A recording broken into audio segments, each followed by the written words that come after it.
Justice Yahya Afridi chief justice Pakistan नामजद, पार्लिमानी committee के अजलास में मंजूरी दे दी गई। सुप्रीम कोर्ट के नए चीफ जस्टिस की नामजदगी के लिए कमेटी का अजलास हुआ। नून लीग, पीपल्स पार्टी, JUI और MQM के अरकान शरीक हुए। सुन्नी इत्तेहाद के नामजद 3 अरकान में से कोई ना आया। कमेटी में जस्टिस मंसूर अली शाह, जस्टिस मुनीब अख्तर और जस्टिस जाहिया आफरीदी के प्रोफाइल पेश किए गए। कमेटी ने गौर और बहस के बाद जस्टिस जाहिया आफरीदी के नाम की मंजूरी दी। वज़ीर आज़म की एडवाइस पर हतमी मंजूरी सदर देंगे। 2/3 मेंबरशिप जो रिक्वायरमेंट है आइन की, 2/3 अक्सरियत से जस्टिस जाहिया आफरीदी साहब की नॉमिनेशन भेजी है वज़ीर आज़म साहब को। पार्लिमानी कमेटी के इजलास में चीफ जस्टिस के नाम की मंजूरी 2/3 अक्सरियत से दी गई। वज़ीर क़ानून आज़म रज़ीद तारर कहते हैं चीफ जस्टिस के लिए जस्टिस जाहिया आफरीदी के नामजदगी वज़ीर आज़म को भेज दी। पार्लियामेंट हाउस में कमेटी के इजलास के बाद अरकान को स्पीकर का इशाइया। कमेटी के अरकान ने अयाज सादिक से मुलाकात भी की, अपनी रिपोर्ट और सिफारिशात पेश की।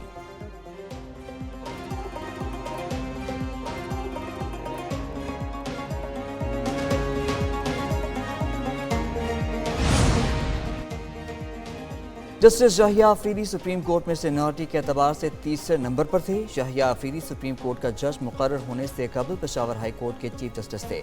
जाहिया आफरीदी डेरा इस्माइल खान में पैदा हुए। लाहौर के HSN कॉलेज से O लेवल और A लेवल किया।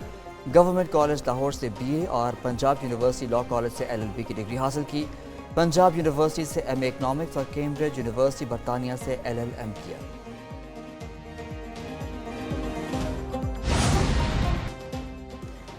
चीफ जस्टिस तैनाती कमेटी का इजलास, अपोजिशन का बॉयकॉट। पार्लिमानी कमेटी के 4 अरकान ने स्पीकर चेंबर में बैरिस्टर गौहर से मुलाकात की। अयाज सादिक ने भी बॉयकॉट ख़त्म करने का कहा। बैरिस्टर गौहर ने कहा बानी चेयरमैन से बॉयकॉट ख़त्म करने की कोई हिदायत नहीं मिली। कमेटी इजलास के आगाज़ में वज़ीर क़ानून आज़म रज़ीद तारर ने अपोजिशन को मनाने की तजवीज़ दे दी। अपोजिशन को मनाने के लिए इजलास में वक्फा किया गया। फजल रहमान ने भी असद कैसर से रब्ता करके इजलास में शिरकत का मशवरा दिया था।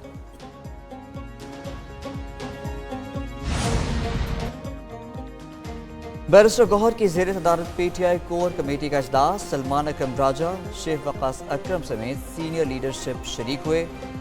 दूसरी जानिब चेयरमैन PTI बैरिस्टर गौहर कहते हैं कमेटी इस आइनी तरमीम के तहत बनी है जिसको मुस्तरद करते हैं। पार्लिमानी कमेटी के लिए नाम सियासी कमेटी के फैसले से कबल भेजे थे। शिबली फराज बोले आइनी तरमीम से अदलिया की आज़ादी बरकरार नहीं रहेगी।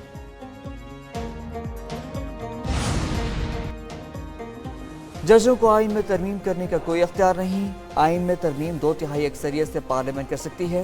मखसूस नशस्तों के केस में चीफ जस्टिस काजी फायज ईसा का इख्तलाफी नोट जारी।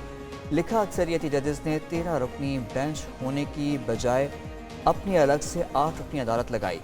आज जजेस वजाहत के लिए कहाँ इकट्ठे हुए, ये मुअम्मा है। वजाहती नोटिस को किसी सूरत भी अदालती करार नहीं दिया जा सकता। उम्मीद है साथी जजेस अपनी गलतियों को दुरुस्त करेंगे। उम्मीद है वो यकीनी बनाएंगे पाकिस्तान को आइन के तहत चलाया जा सके।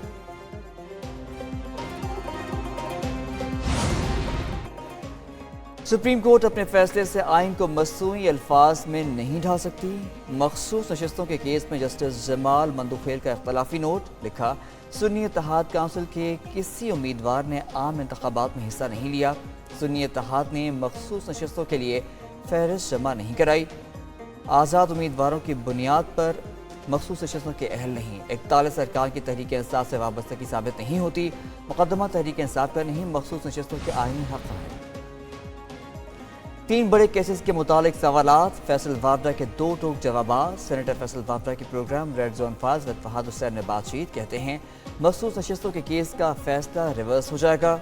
मखसूस नशस्तें PTI को किसी सूरत नहीं मिलेंगी। ये मखसूस नशस्तें दीगर जमातों को मिल जाएंगी। बानी PTI जमानत पर जेल से बाहर नहीं आएंगे। मिलिट्री कोर्ट्स में मुकदमा चलाने की ज़रूरत पेश आई तो इसके लिए एक और तरमीम आ जाएगी।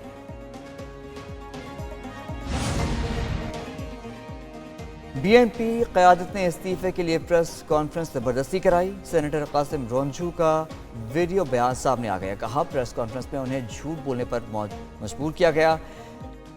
लिखे हुए अल्फाज पढ़ने के लिए दिए गए। पार्टी सरबराह अख्तर मिंगल और कारकुनों ने सेनेट में लेकर बज़ोर प्रेस कॉन्फ्रेंस कराई। قاسم رونجو کے بیٹے جہانگیر رونجو کا ایکس پر بیان، کہا ان کے والد کو استعفیٰ دینے کے لیے زبردستی سینٹ آیا گیا، 73 سالہ بزرگ کو استعفیٰ دلانے کے لیے سینٹ میں گھسیٹا گیا۔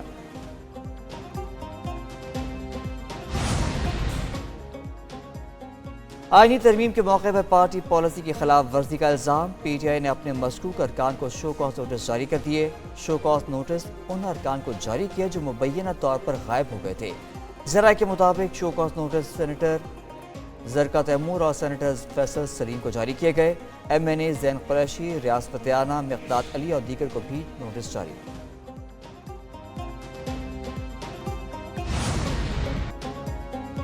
آئینی ترمیم کے لیے ووٹ غلط طریقے سے لیا گیا، اپوزیشن لیڈر عمر ایوب کو قومی اسمبلی میں اظہار خیال، بولے یہ پاکستان کی ریاست کو مزید کمزور کر رہی ہیں، لوگوں کو چیمبرز کے اندر رکھا گیا۔ وزیر اطلاعات عطا طاہر نے کہا ترمیم کی منظوری میں تمام قانونی عوامل پورے کیے گئے، پی ٹی آئی نے تسلیم کیا تھا، 90% اعتراضات دور ہو گئے، ترمیم سے متعلق ارکان کے اغوا کا جھوٹا پروپیگنڈا کیا گیا، پی ٹی آئی اپنے دھڑے بندی پارلیمنٹ کے کھاتے میں نہ ڈالے۔ جو ہماری ایک آزاد عدلیہ کے اوپر حملہ ہوا ہے تو ہم اس کی مذمت بھی کرتے ہیں، اور ایسی ترمیم کو ہم نہیں مانتے کسی بھی صورت سے۔ یہ انلیگل ترمیم ہے جو انہوں نے کی ہے، اور انشاءاللہ ہمارا ایک اپنا رائٹ ہے، آئینی طور پہ ہمارا حق ہے کہ اس کے خلاف انشاءاللہ ہم آواز بھی اٹھا رہے ہیں، اور انشاءاللہ اس کے خلاف ہم احتجاج بھی کریں گے۔ وزیر اعلیٰ خیبر پختونخوا علی امین گنڈاپور کا آئینی ترمیم کے خلاف احتجاج کا اعلان، کہا آئینی ترمیم کو نہیں مانتے، یہ آزاد عدلیہ پر حملہ ہے، احتجاج کے لیے پورے پاکستان سے لوگوں کو نکالیں گے، اس بار پورا پاکستان بلاک کریں گے، احتجاج حکومت سے جان چھڑانے تک جاری رہے گا، آئینی ترمیم کے حق میں ووٹ دینے والوں کو پارٹی سے نکالیں گے۔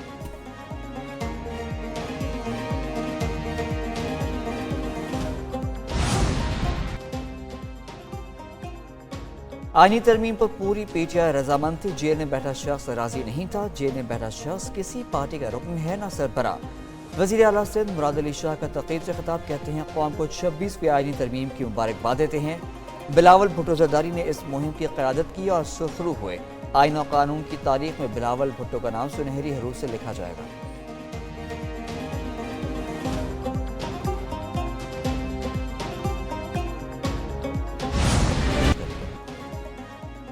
آئی ایم ایف کی شرط کے مطابق ملک کے ٹیکس نیٹ کی وسیع کرنے کا مشن، نادرا نے فیڈرل بورڈ آف ریونیو کے ساتھ ڈیٹا شیئرنگ شروع کر دی۔ نادرا ذرائع کے مطابق نادرا کے ڈیٹا شیئرنگ کرنے سے نئے ٹیکس دہندگان میں 2% اضافہ ہوا۔ ایف بی آر اور نادرا کے ٹیکس بنیاد وسیع کرنے کے لیے مل کر کام کرنے پر اتفاق کیا گیا تھا۔ نادرا اور ایف بی آر کے حکام پر مشتمل اعلیٰ سطح تکنیکی کمیٹی قائم کی گئی تھی۔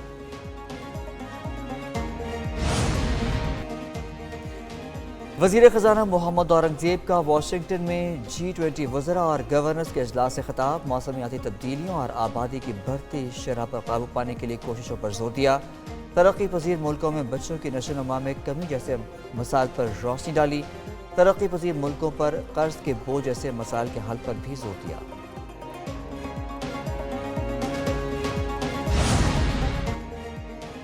وزیر داخلہ محسن نقوی کا ترکی کا دورہ، استنبول میں بین الاقوامی نمائش میں شرکت کی، دیگر ملکوں کے مندوبین کے ہمراہ انٹرنیشنل ایکسپو کا افتتاح کیا۔